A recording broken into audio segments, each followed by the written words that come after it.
Welcome to Industry Insights, and thanks for joining us today for the flip side of real estate, maximizing your investing strategy in today's market.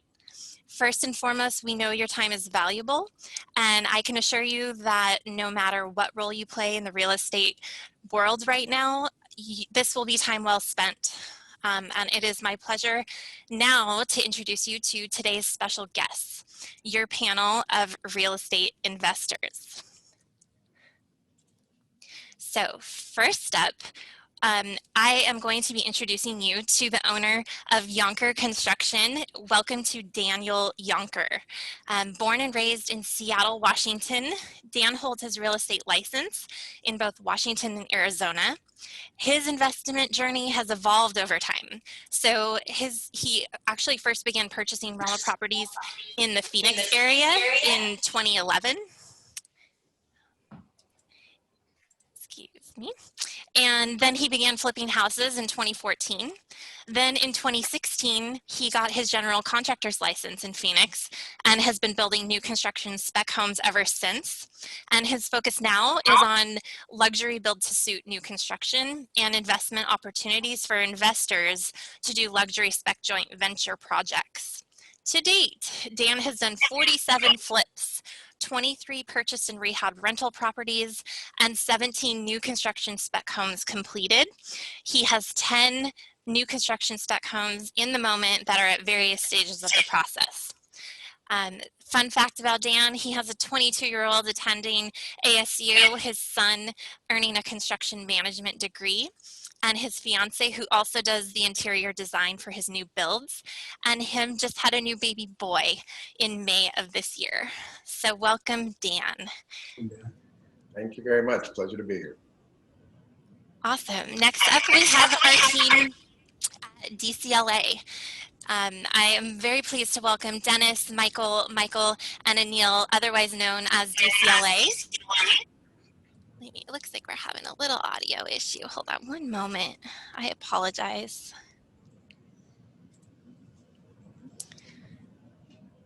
Okay. Okay, I apologize about that. So our team at DCLA, they are a team of real estate entrepreneurs. They've flipped over 250 homes so far, with flipping as just one component of their business model. They redevelop the neglected houses of LA and the foothill neighborhoods while focusing on value creation in both design and financial investment. And aside from developing their own projects, DCLA also designs and builds homes for retail clients while providing development and investment consulting. They're experts in the field of ADUs. For those of you who don't know, accessory dwelling units, which have become a big thing this year. They have an in-house construction company and design architecture team, entitlements and plans, and they do real estate investment portfolio consultation. Fun fact, they actually recently purchased 4 electric scooters, and this isn't just for leisure, but actually to get to 11 of their projects that are all located within a mile of each other. So that is very fun, and welcome DCLA. Lastly, and next up, we have Jason Meisner, who is an investor joining us. He has completed 10 flips so far, and he actually got into flipping homes because he used to do the same thing with aircraft. So he would find it around the world, totally rehab the components of the aircraft, and then sell the aircraft. So he previously worked full-time and was investing in real estate on the side, but his success in flipping homes has allowed him to make the daring and uncomfortable and aspirational leap. So now he flips full-time and he does his previous work on the side. So fun fact about Jason, he's here in LA and he's commuted nearly every day on his motorcycle for 10 years and he still rides for fun. So welcome everybody. We are very pleased that you're here, and taking the mic with our panel today is today's host, our very own Bill Tessar. Bill is our fearless leader, president and CEO of Civic Financial Services. He has over 30 years in the mortgage industry. He previously founded and served as president of 3 mortgage companies, resulting in the residential volume exceeding 35 billion. He is a Glassdoor top CEO. He is a Housing Wire Vanguard Award recipient, and he was also the first private lending executive to speak out after COVID-19. So today we continue the education and value add for our guests by doing this industry insights. And this is not only to share his expert industry insight, but to tap into the experience and expertise that's out there. And today that is with our very guest panel of our own civic investors. So without any further ado, I'd like to kick things off by welcoming our president and CEO, Bill Tessar. Bill, over to you. Thank you. Thank you, everyone, for joining. We got a good group here today. And honored, right? We got 3 different sets of investors that have borrowed and, most importantly, paid back on time over $20 million of loans with Civic in a wide variety of areas, spaces, and focus. And it's when we were going through the different loans and different projects that they've done, it's very different, but all very successful. And I think, like, when I go into these types of Zoom calls or team calls, what's the objective? My entire career, it's been kind of a swipe and adopt, right? Just lessons learned from other people. And so if I had one goal throughout this presentation, is that everyone takes away one nugget that changes who they are as an individual, how they approach real estate, or how they can apply it to their real estate investment team. So before I jump in, here's what I would say, just as a reminder to what Gina had talked about early on. If you have questions as we get into this, jot them down. There's going to be a time at the end, and we'll get to as many of them as possible. Any of those questions we don't get to, we'll circle back after our Zoom call, just being mindful of the calendar and the time and all of that. So look, let's jump right in. And I want to start with Dan. I personally have spent some time with Dan. I was out in Arizona, and he represents really the larger side of Civic's lending platform, bigger loans, bigger projects. And anytime we get into loans north of 4 million, I generally, regardless of where it is in the United States, will fly out or drive out to see the project. And I got to spend a lot of time with Dan on his projects, and they are quite elaborate, very large, especially for Arizona. So Dan, here's what are you seeing right now as opportunity in the market today? I tell you, Bill, Arizona, Phoenix in particular, the real estate market here is blowing up. I believe it is in California as well, but we're getting multiple offers on all of our properties.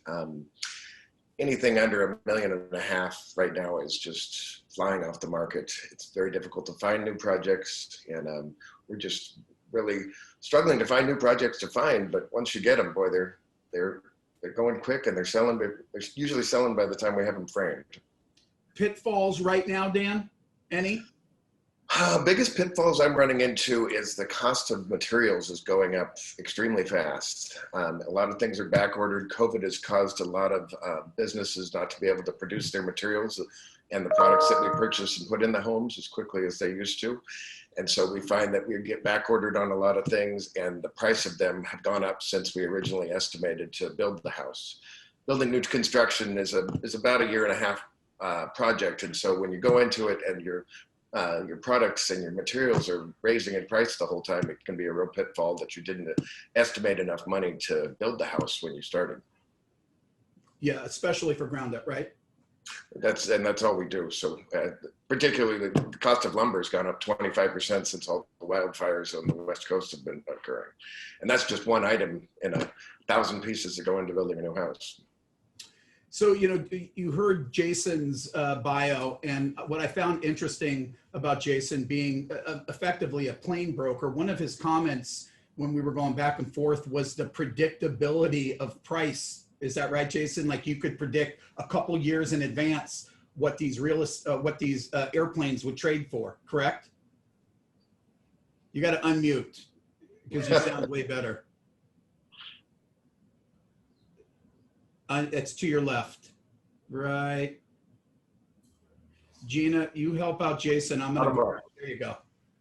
Yeah, ours, it was a little shorter cycle, but our information is so detailed and kind of consistent, and we could very much predict, like to a very close dollar, what we would sell an aircraft at. But as the internet grew and money became easier to get, people were all running around the world buying aircraft and kind of blowing the market apart because they wouldn't be as successful, they wouldn't know what they're doing, and they would, you know, have to drop prices to sell what they sold, and that would cause a big problem in the market. And our inventory for the world might be 15, it might be 25 around the world. So it's a very like knowable market. And then when somebody in Africa drops it 200,000, it impacts a huge amount. Everybody who calls me then is like, that one sold for 200,000 less.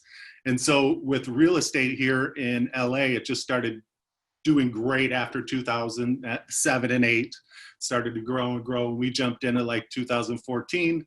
And that's what we found here is with great realtors, you know, we can do very good getting accurate on the sell price here.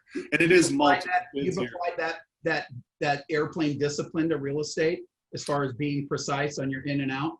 I think that's, you know, our why we're okay with this starting out is because just absolutely fastidious with details on airplanes. It's uncompromising. You know, everything has to be marked, every receipt, every location where the receipt came from. So with flipping being that fastidious, it's, you know, it's easier for us to manage what our money is doing all the time. And that's, I think, where we're successful is we just are absolutely on the numbers all the time.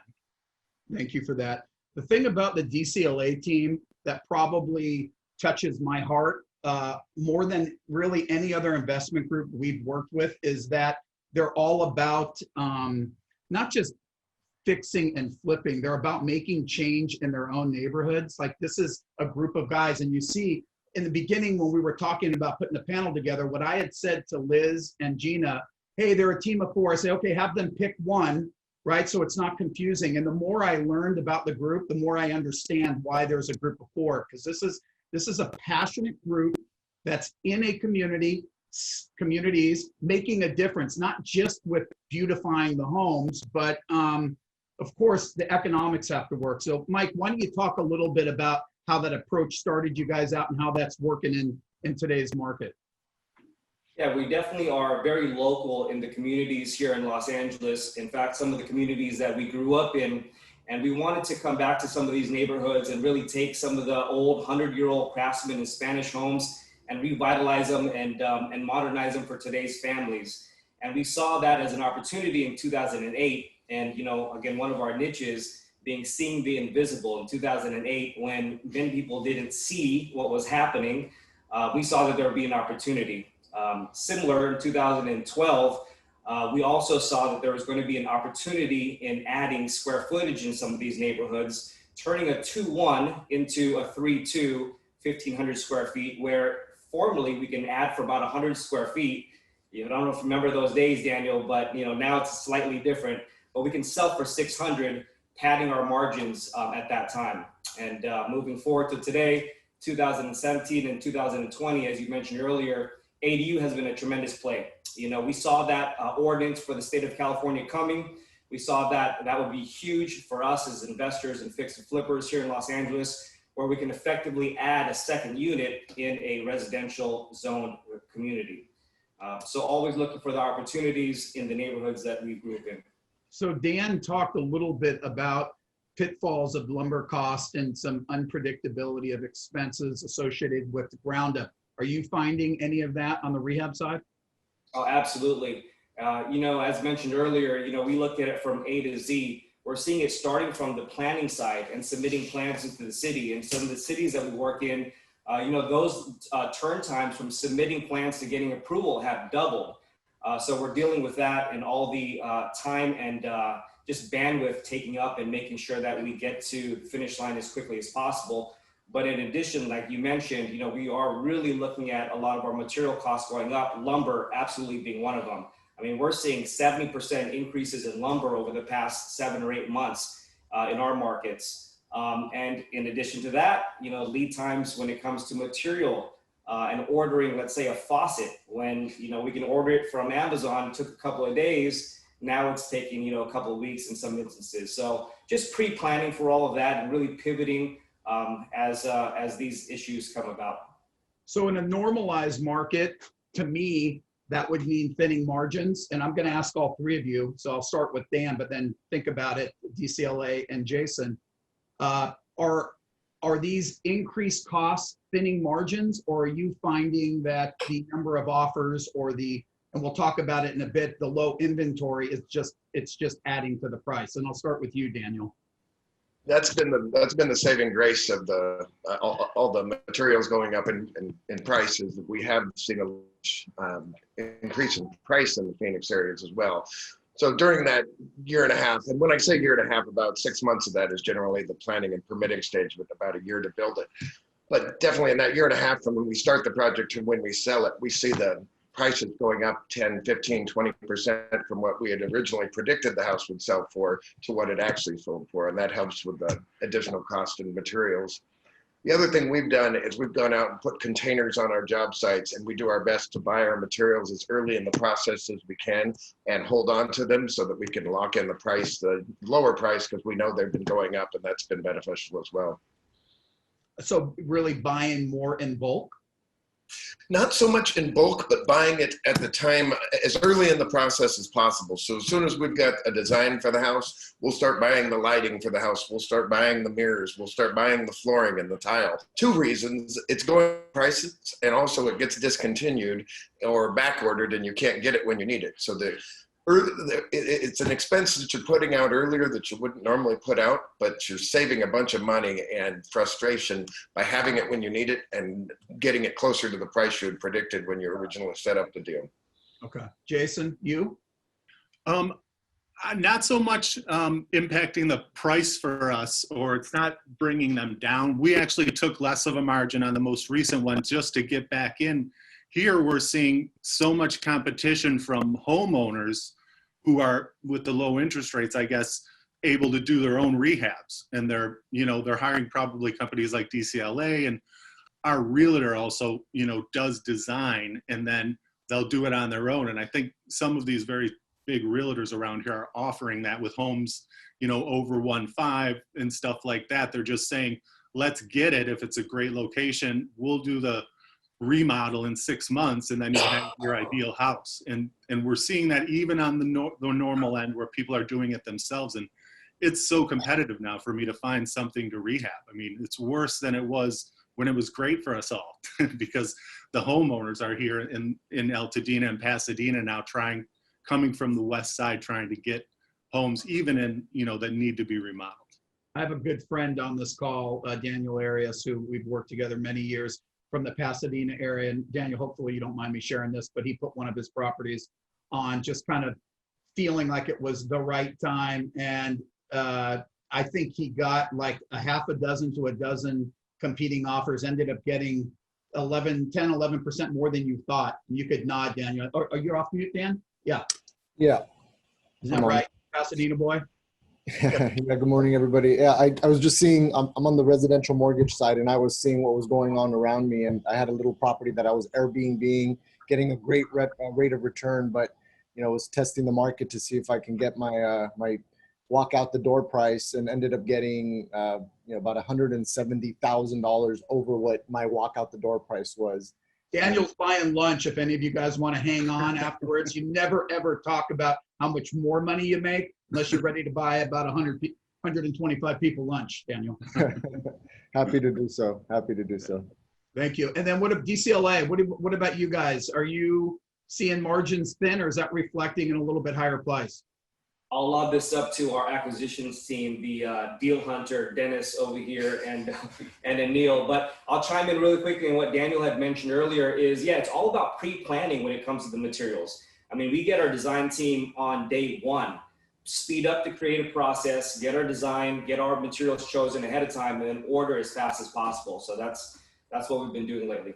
But guys, I mean, on one hand, you know, you have materials going up, and then timing is taking a little bit longer. And obviously, the longer we're in a property, the more interest we're paying.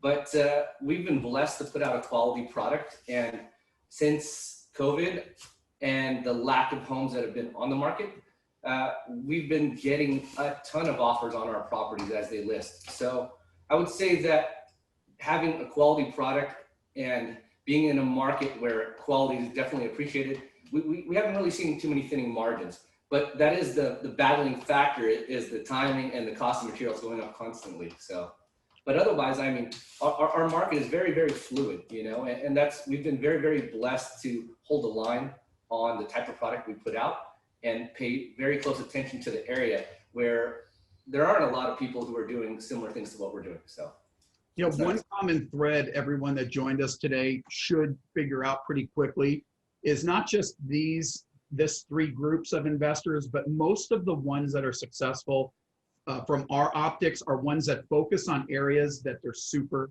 familiar with. The second they start dabbling in areas that they don't have real good understanding is where the potential challenges start coming. And so I do think it's worth noting if you're taking notes at all, that's one that I would take away. So other than thinning margins because of material, anything different today than pre-COVID? And I'll start back to you, Dan. Well, I mean, pre-COVID, getting your city permits and things like that was much easier. You could actually walk into the city and talk to the planners and run your ideas by them. Now everything is done virtually online. You have to submit everything online. You can't even walk into the city anymore. I don't know how it is in California, but the city of Phoenix is all shut down. Everything's virtual now. It's just really increased the amount of time it takes to get permits and that sort of thing. And sign off as you go through the build? Yeah, absolutely. And just getting materials is one of our biggest issues. You'll have a design, you'll have everything set up, and then you'll go to pay for it, and it will either be back ordered 2 months or it will be discontinued altogether. A lot of the stuff we used to get out of China is no longer available, and it's very difficult to keep a schedule these days. And then DCLA, anything on your end? Then I'll come to you, Jason. Pre-COVID to now, other than supplies, the back order of that, are you seeing any material differences? You know, the activity in construction has increased significantly over the last 3 months in our markets. So just scheduling our subcontractors has been a bit of a challenge as of late. Luckily, we've been blessed with the relationships of these guys we've been working with for over a decade now. But for some of the newbies in our markets, you know, I know for a fact that some of these guys are having challenges in getting good quality subcontractors on their job sites at a reasonable time. And Mike, you want to add to that as well? Yeah, and just, you know, the pre-planning, like Dan said, you know, with design, materials, making sure that you may even have to have a plan B for design, which can be really irritating, you know, especially going to get your product and then it's just not there. So really planning for that. Now we're padding for that and trying to make sure that, yeah, as soon as selections are made, that they're ordered. Jay? Our biggest change for me has just been trying to catch inventory at the right time. They're just getting snatched up, and then owners bidding higher than remodelers and flippers. So look, vaccine, no vaccine, coming out of the tail of COVID, 2021 brighter. What are you thinking about as it relates to your business, Daniel, if we are in a post-COVID era? So let's just say January 21, it's in our rearview mirror. You know, it was very strange when COVID first came out, and I think March is when it was really starting to hit Phoenix. Everybody stopped buying houses. I don't think anybody looked at a house for about 45 days. And then I think everybody started to realize we were going to survive this and we were going to live through this. And ever since then, the real estate market has gone through the roof down here. It just appears to keep getting better and better. The population in Phoenix is the fastest growing in the country, and it's currently the hottest real estate market in the country. And right now we just see very low inventory. It's a lot of sending out letters to, for you're looking for inventory. We've gotten to where we send a lot of letters out trying to, we'll buy your house for cash, off market, no real estate fees, and doing a lot of not just working with realtors, but working with every wholesaler you can find. Having a lot of different sources to find your next deal is very important. And what I can see right now, it looks like we're going to have our best year ever in 2021. You know, the most common question asked to me if I do a blog or a Zoom call or an interview is like, what's my view of the real estate market? And we all know all the bad stuff that's going on in the world because it's on every news station and every paper, everywhere you look. But the flip side of the coin, right, the half full approach, here's what I know. Interest rates are the lowest they've been in the history of interest rates. So people have buying power. I think Jason or Daniel alluded to that earlier. I know that inventories of homes for sale are the lowest they've been in 35 years. At the height of the market before the financial crisis, we had like 3.7 million homes listed for sale. We're at 1.8 right now. New construction starts, the lowest they've been in years. And so you start thinking about all these things and people getting used to working from home. Some families saying, I'm going to educate from home. So home becomes really more of a place to stay than to either buy up or buy down. My opinion is we might be entering in one of the greatest real estate markets in a very, very long time over these next 12 months. And everybody in the world wants the pandemic behind us. And so there'll be some form of celebratory release. But I do think that we have very green pastures as it relates to real estate and the investment opportunities for all those on this call. How are you guys seeing that, DCLA, in terms of 2021? We've got a similar storyline as Daniel does in Arizona in terms of our local markets. And, you know, there was more of a blessing in that we dove deep into the ADU space in 2017, as that's become even way more popular over the last year and definitely over the last 6 months, as people, as you mentioned, now are working from home, using that space as a home office. Now in 2020, in the state of California, they've opened up the ADU to multifamily zoned lots as well. A whole nother opportunity that we are currently in and that we're looking at and that we're super excited about. Effectively, you can add a junior ADU and another ADU, so 2 units to a multifamily zone lot in Los Angeles, high dense neighborhoods. It makes a lot of properties pencil, and it's going to be amazing for all of us here. Guys, you want to chime in on that? No, I think the markets that we're in, well, that we are in are very dense. And even though prices are skyrocketing, excuse me, the one great thing about the market we're in are these rents. They're phenomenal. Like our 1 bedrooms are going for, ADUs are going for $2,500. So if you think where rates are at today, you know, every $300 to $400 could pay $100,000 in rent, right? I mean, you're able to pay $600,000 off of your mortgage with your ADU. So putting a majority of our newer projects into ADU projects or units, it's making the most sense for us. And moving forward into 2021, that's going to be a big factor in how we move. And there's also been a huge movement we've noticed during COVID from, you know, people wanting to get out of dense housing such as the high rises in downtown LA and the West Side. And so that's been huge too, because now some of these people are working from home, still have their jobs, still earning, you know, 80 to 90% of what they were earning, but are now also looking for homes so that they can get out of the dense areas and protect themselves and their families. So that's been another huge blessing for us in the housing market. The more dense, right? Downtown LA to less dense. Yeah, to less dense, but the neighborhoods are dense too, but at least you have your own property, right? Versus like getting in elevators and putting yourself at risk. So maybe going from 5 stories and up to 2 stories and below. Yeah. And it helps with scooters, so you can get around without a car. That's right. Jason, what about 2021 for you? I'm really excited. What I've been told and heard is that there's a lot of people are still holding off on buying, even though, you know, there's great prices for us right now as remodelers. I'm really excited about that suppression and that people are still waiting a little bit. And when it opens up, I think it'll be crazy up here, you know, be really excited. I have 2 more questions and then we're going to open it up. So this is really just about how you're spending your time. And so you all have answered part of this question throughout the other questions, but is the time you're spending over your 8 to 12 hour day or longer for some, different right now? Jason mentioned sourcing, and Daniel probably planning more about what you need and ordering. But Daniel, start with you. Are you spending your time differently today? I'll tell you where I've been spending a big majority of my time recently is on pre-sales. We got into doing video renderings of our new construction projects so you could see what they were going to look like before we built them. And that has really made it so we start selling the houses at about the framing stage. And inevitably the people want to work with my designer, who is my wife, which spends a lot of time with them, redoing the design of the house, just updating bathrooms, living rooms, things like that. And so we end up spending a lot of time working essentially designing houses with the people, because we're, instead of finishing the house and selling them, we're selling them when they're 3 months into the build time.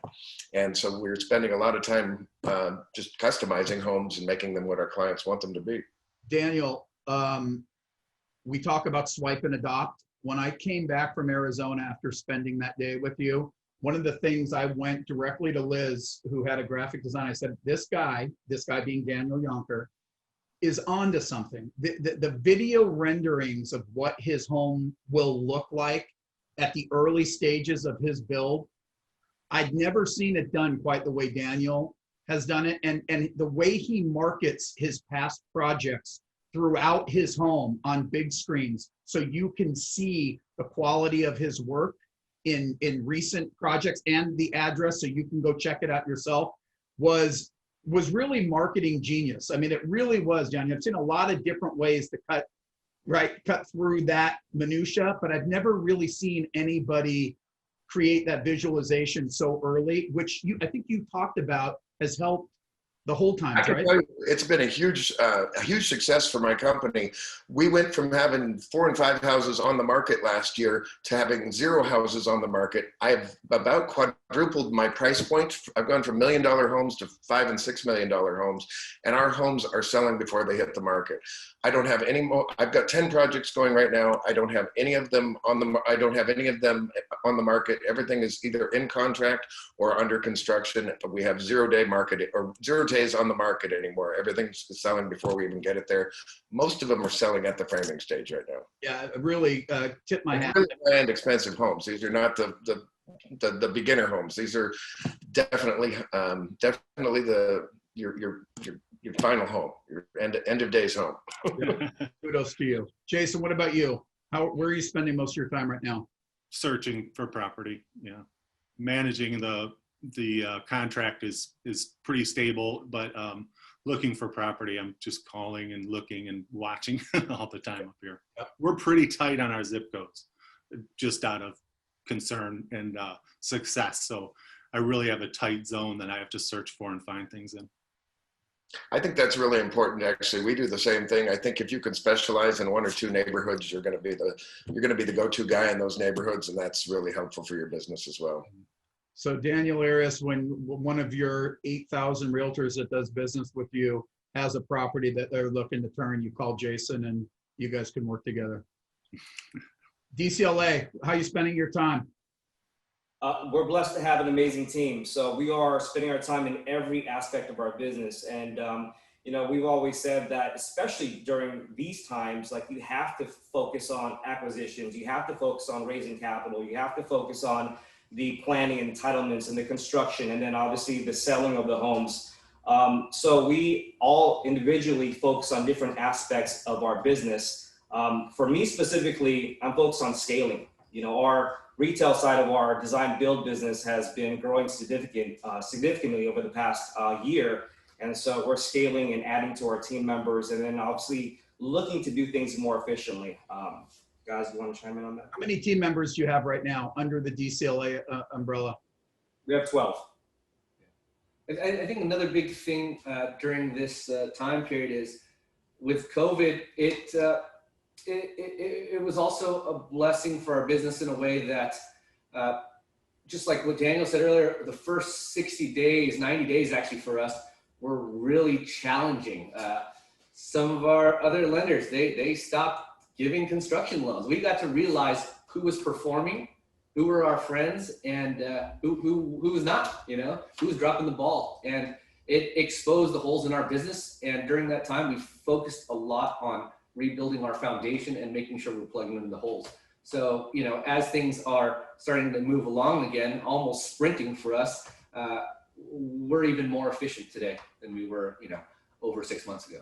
It's a point well understood on our end. We watched early pandemic. So in the private money space, the non-owner investor space, it's a much smaller channel than conventional, than what Daniel Arias does on the conventional side. And I've been blessed to spend my entire career on both sides of that fence. What I can tell you, you talked about exposing, it exposed an awful lot of companies that called themselves lenders that really weren't necessary. You know, if the hot dog salesman that runs out of hot dogs is not a hot dog salesman.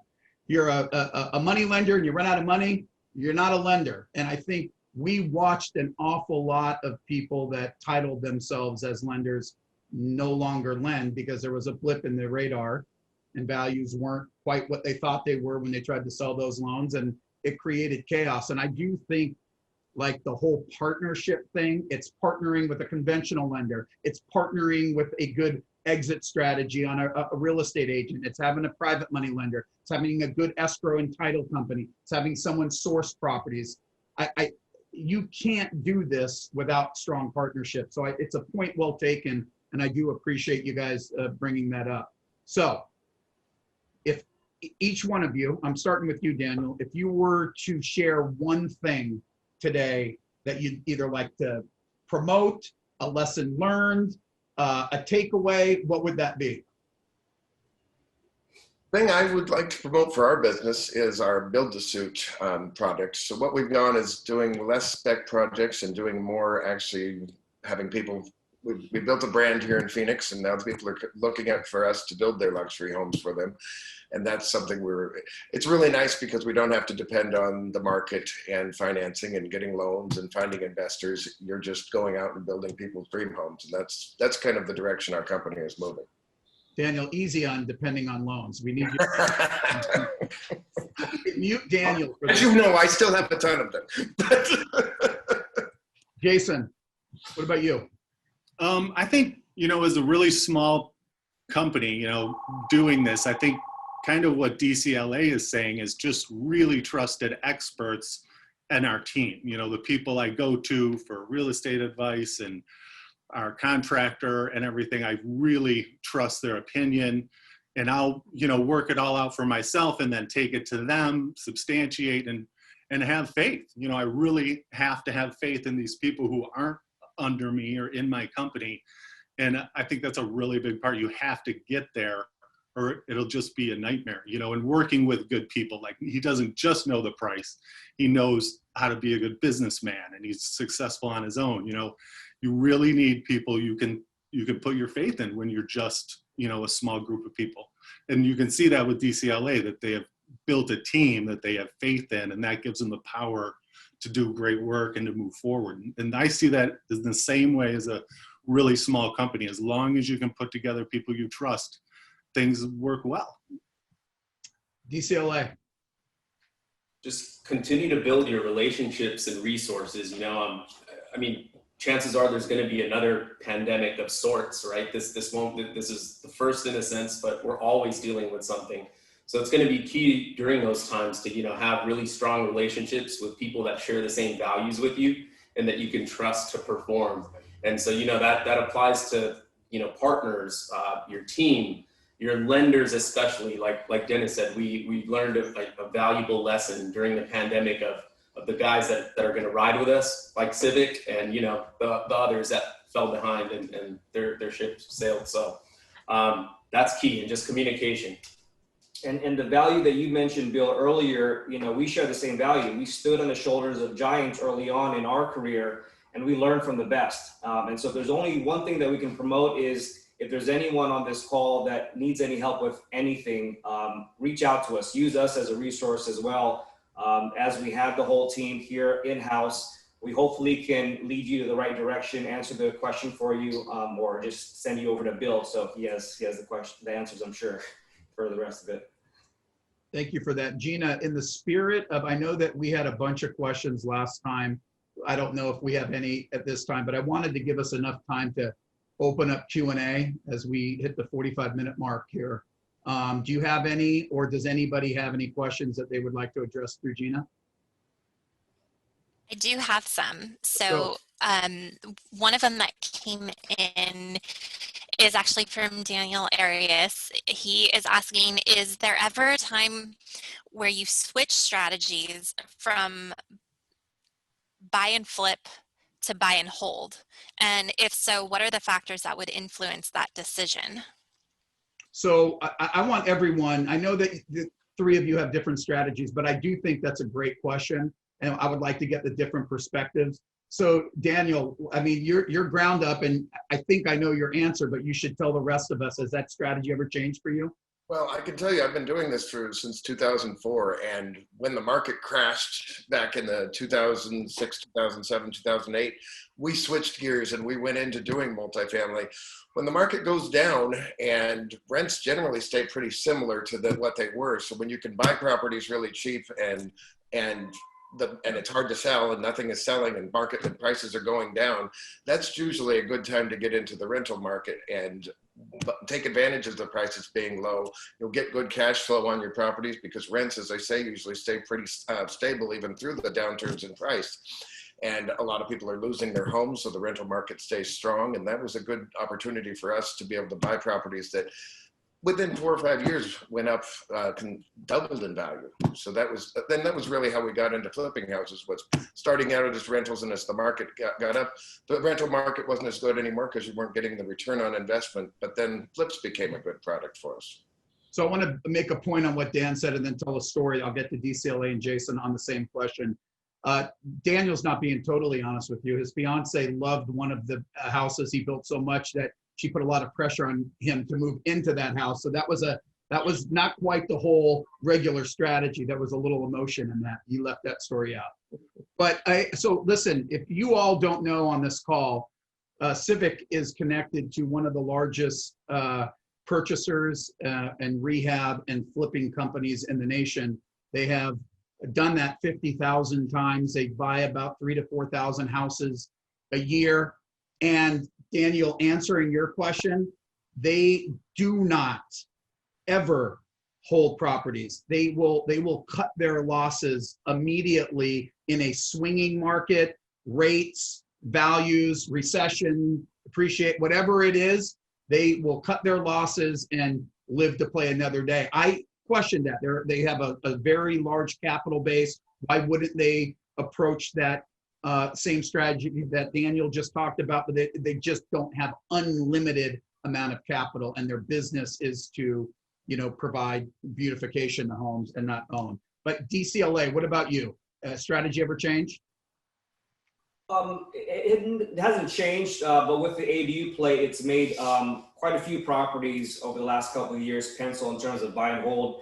We've been working with a lot of joint venture partners who just love buy and hold, and so want to partner with us in finding deals, obviously executing on the construction and taking it to the point to where we can rent it out, and we would partner with them in holding on to the property. So yes, with the ADU play, we've been looking at a lot more buy and hold properties for ourselves. Jay? Normally, we're totally uninterested in buy and hold, and also just from experience, we're not interested in it. But currently, we're looking into it. There's some good properties here in South Pasadena and Pasadena, and it's it would be great, and we know that it's a positive experience. But no, not normally at all. We will cut price and sell. Good question, Gina. So this one is for DCLA.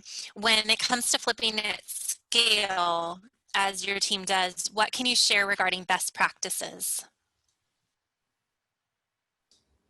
Don't drop the ball.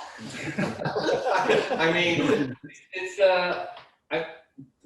right now we have 11 projects going on in a 2-mile radius, right? So it's easy to turn your head and lose focus on one and not have that progress. It's a constant movement of all projects pushing forward. So I would say being very organized and being very efficient is key. So that's probably the best way to do it. And it all starts with your team. whether it's just you as an individual, make sure you get realtors on board that you can trust, that know the values and you know exactly what they're talking about. And then to contractors, contractors, make sure that they're always on point and that they're well funded, because contractors sometimes may not be the best business management people or money management people, or if they have multiple jobs. We've seen it all. That's why we became contractors ourselves, so that we could understand exactly what they're going through and push projects ourselves. But being very, very efficient is key. And I'll add one thing in terms of communication. We utilize a software called Basecamp, and that's really changed the game for us over the past few years, where the whole team is on Basecamp. We have contractors on subcontractors on Basecamp. We have our clients on Basecamp as well. But it's in real time, where you can see the progress of each project, answer questions, deal with issues, see issues coming up, and it's really changed the game in terms of our communication throughout all projects. And then, just one other thing was like that we've seen a lot, and people have come to us as a resource or consulting, chasing the deal. Be really careful about that. I think nowadays, people tend to get excited with, and this has happened for years now, actually, with shows and with, hearing, guys like Daniel and Jason and us talk about it. It really excites people and motivates people to get out there, and you should. But at the same time, a lot of people then end up, they hone in on a deal and get super pumped about it, and almost like force it sometimes when some of the numbers don't make sense, or maybe the value is a bit all over the place. So just being careful about that and really knowing your markets. I think one last thing is our mentor used to tell us, we can't buy all the homes, so be democratic about it. As much fun as it is to make $100,000 or $500,000 on one project and keep it all to yourself and hug it really tight, share it. I mean, if you could make a quick $1,000 or $5,000, but you're helping your neighbor, your friend, or someone else getting into real estate, getting excited. I think that's been our biggest key to success, is our collaboration, our effort to help others win, and sharing that wealth, knowing that, hey, there are other properties around. You don't have to squeeze every ounce of profit for yourself. Share the wealth. It'll come back around full circle. Awesome. That's awesome. Thank you, guys. A couple things that are in the pipeline. One is regarding contractors, which you just touched on a little bit, and the other is in property acquisition. So, Bill, I'll toss this to you. Are you finding it difficult to find good contractors?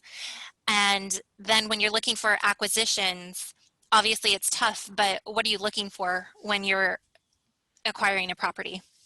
Who did you direct that to? I was going to toss it to you so that you can distribute so as you wish. I'll ask Daniel, because sourcing properties is certainly important, right? Or lots. So start with that. We're looking for a property. We build mostly in the city of Paradise Valley here in Phoenix, and a neighborhood called Arcadia. Those are our two top neighborhoods that we build in here. We're looking for properties that don't back to commercial, that aren't on busy streets, that are in good neighborhoods, obviously. We work with a lot of different, I do wholesaling myself. We have a team a division of my company that sends out letters and puts houses in contract.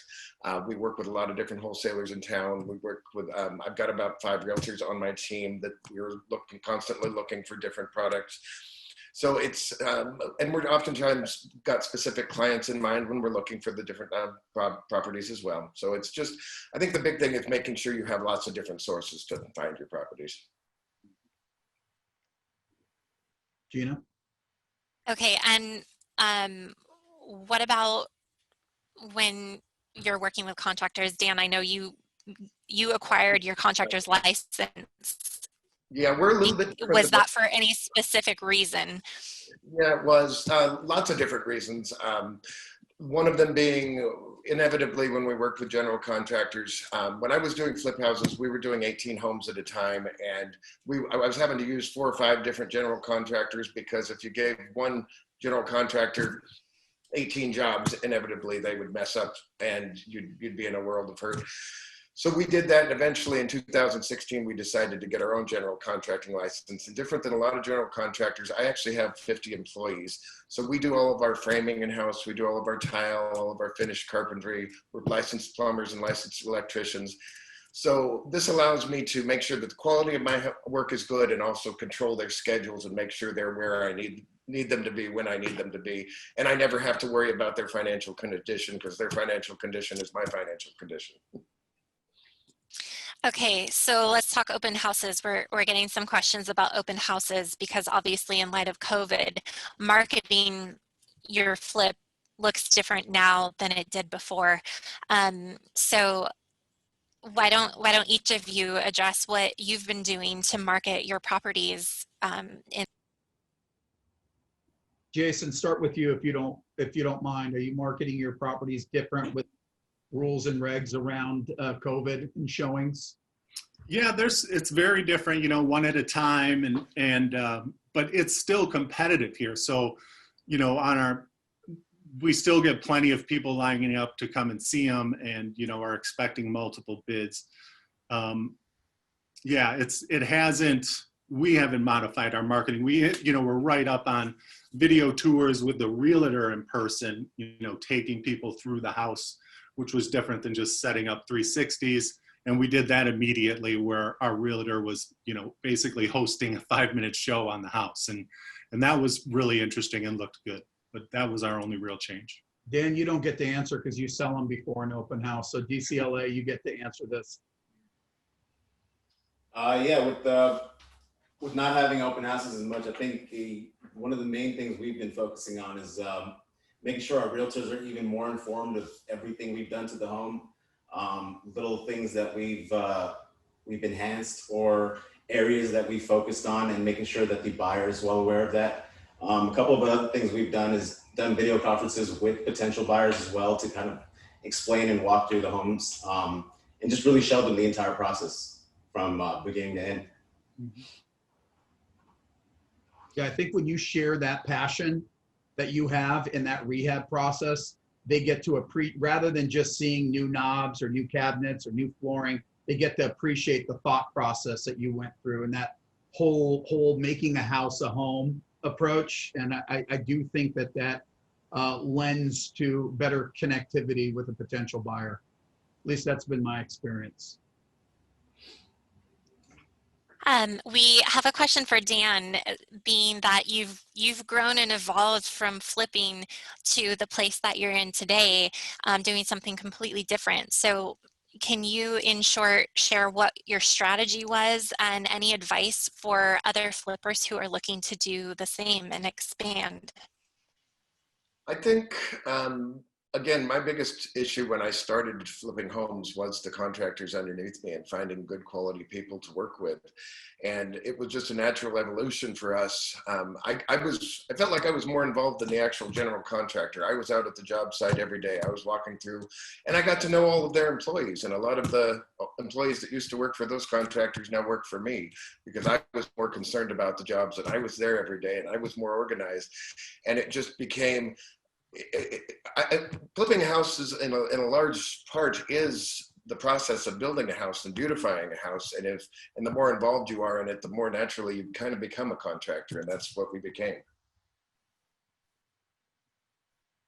Awesome. And as we have a couple minutes left, but some of you may have already covered this, but what would one piece of advice of yours be to share with real estate investors today?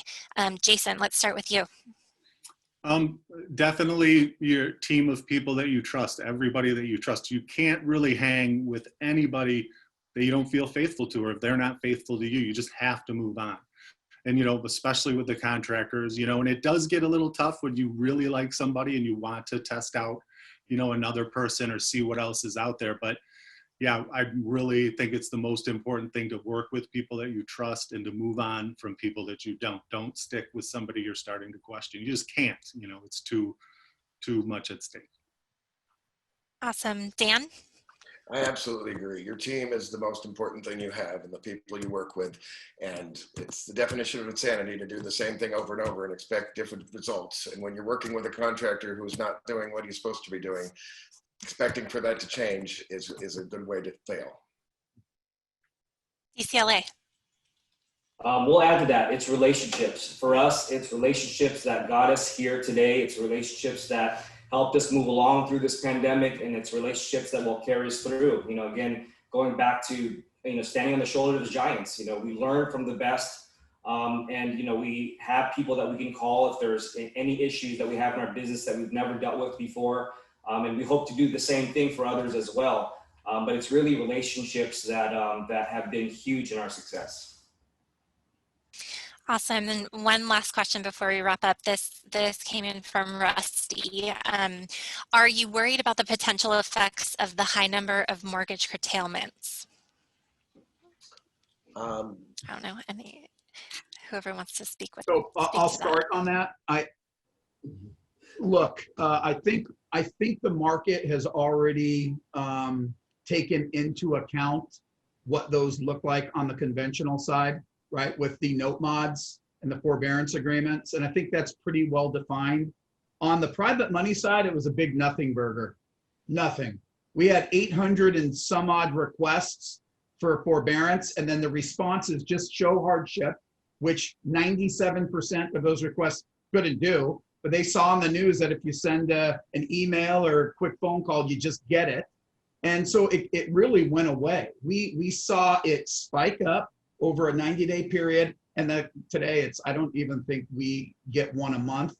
I actually don't think it's going to have an impact on the marketplace the way that some thought it would going in. I thought what the conventional side did really, really well is jump in front of it and act immediately. Whereas in the past, in the financial crisis, it was already over. People were already hiring attorneys to stay in their properties for small legal fees per month to not make their mortgage payments. And that became a better strategy than any appreciation they would have gotten in their house. And so that compounded the problem. I don't think some of the actions that happened in the lending side on the conventional channel get enough credit, but they really, really reacted and responded super, super quick. And I just don't see that having some residual negative impact in the marketplace coming on at all. Hey, Bill, if you don't mind me jumping in, I can attest to that. I mean, I think there was an initial knee-jerk reaction. There was a big pullback in jumbo, but I don't see the conventional mortgage space being a barrier for any one of you to continue doing what you do and being successful.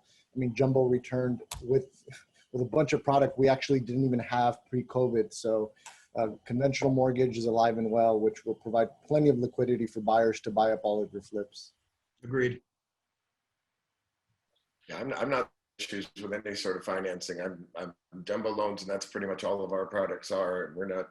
I'm seeing a lot of still 20% down, even low docs, a lot of really easy loans to get, and I'm not seeing any issues with people finding financing.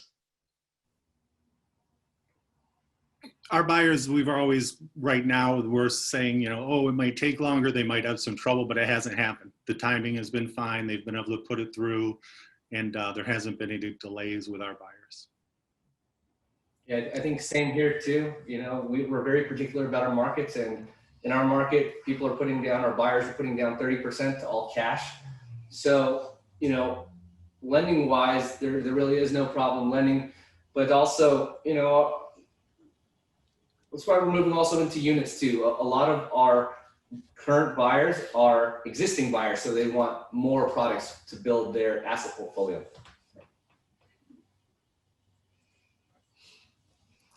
Well, we are at time. So Bill, I'll pass it over to you if you want to wrap anything up here, but I really appreciate everybody joining today. Yeah, for me, to DCLA, to Jason, to Daniel Yonker, and Daniel Arias, who participated today. Thank you all very much for sharing. It never ceases to amaze me. After all these years in the space, I still learn something from these events. And I hope everyone that joined us today has at least one takeaway. We're trying to bring this type of information to you at least monthly, so be on the lookout for that. And if any questions were asked that didn't get answered, Gina, maybe you could give them a link so we can make sure that if you want to connect to one of the speakers or you have additional information you need, we'll be sure to get that to you. But thank you all very, very much. Appreciate you.